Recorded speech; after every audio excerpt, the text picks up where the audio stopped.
নমস্কার বন্ধুরা, আজকে কিন্তু ভিডিওটা বাড়ি থেকেই বানাচ্ছি, কেননা আজকে রাত্রির বেলা আমার খেতে ইচ্ছা করলো হঠাৎই চাউমিন। তো মার কাছে বায়না করলাম, তো যা যা লাগলো সেগুলো আমি দোকানে গিয়ে ফটাফট নিয়ে চলে আসলাম।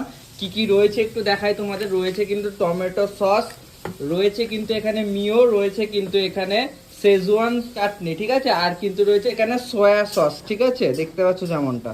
মানে রেস্টুরেন্ট স্টাইল চাউমিন বানাতে যা যা লাগে মোটামুটি সবকিছুই নিয়ে এসেছি। আজকে ফার্স্ট টাইম ট্রাই করব রেস্টুরেন্টের মতন হয় কিনা, সেটা তোমাদের সাথে শেয়ার করব। আর এদিকে কিন্তু আমার মা রান্না করছে, দেখতে পাচ্ছ। বিভিন্ন রকম যে সবজিগুলো রয়েছে সেগুলো মা ফ্রাই করছে, যেমন পেঁয়াজ, ক্যাপসিকাম, আর আলুটা কিন্তু আমি স্পেশালি খাই, এটা আমি ট্রাই করি।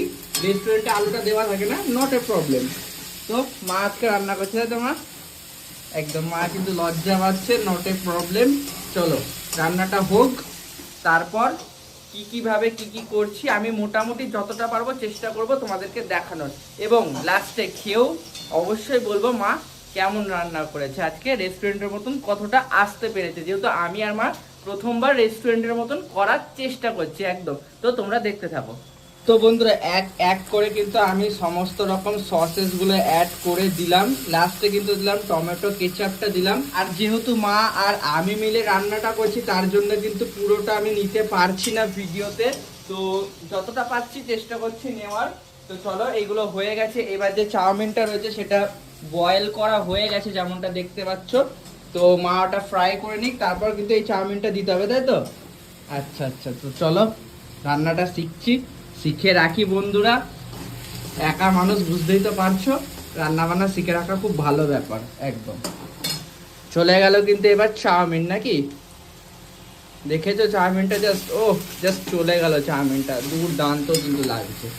এবার কিন্তু মা দিচ্ছে চাউমিন মশলা, দেখতে পাচ্ছ মোটামুটি হয়ে এসছে নাকি? তো মোটামুটি হয়ে এসছে, এবার কিন্তু চাউমিন মশলাটাও দিচ্ছি। আর ম্যাগি মশলা ছিল কিন্তু ওটা শেষ হয়ে গেছে আজকে, তো ওটাও দিতাম, দেখতাম আর কি কতটা রেস্টুরেন্টের মতন আসে, সেটাই ট্রাই করতাম। তো চলো, দেখতে পাচ্ছ বাড়িতে বানানো যতটা হয় আর কি, খেতে রেস্টুরেন্টের মতন হলেই হলো, দেখতে যেমনই হোক নাকি, কোনো ব্যাপার না। চলো, তো বন্ধুরা ফাইনালি কিন্তু মার হাতে বানানো রেস্টুরেন্টের মতন চাউমিনটা আমার কাছে চলে এসছে। দেখতে পাচ্ছ শসা দিয়ে, একেবারে পেঁয়াজ দিয়ে, যাকে বলে প্রপার স্যালাড যেরকম হয় সেরকম নিয়ে কিন্তু রেডি হয়ে গেছে। তো চলো এবার এটাকে খেয়ে দেখা যাক কেমন খেতে হয়েছে। ইয়েস, চলো বাঙালি, খাওয়া যাক।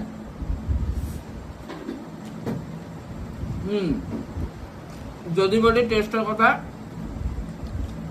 অনেকটা রেস্টুরেন্টের মতন এসছে, তবে রেস্টুরেন্টে যেটা বুঝলাম যে আমরা